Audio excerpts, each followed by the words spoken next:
Буй. Нөхөн сэргэлтийн төсвийн хулгай бол ноцтой гэмтэрэг.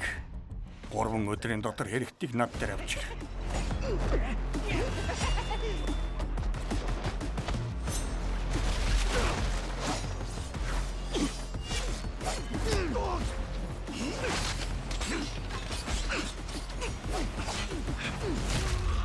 Багш чамайг сорж байгаа юм.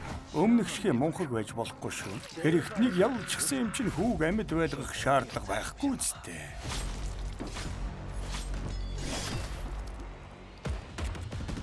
Хүмүүс өөрсдийнхөө л хар амийг боддог. Үнэн худал нь хэндэж хамаа байхгүй. Би тэрний явсан замыг дагаж чадахгүй. Тэр үед надад өөр сонголт байгаагүй. Харин одоо би дахиад нуугдмааргүй. Өөрийнхөө ашиг сонирхлын төлөө гэмхүү хүмүүсийг хөнөөж байдаг.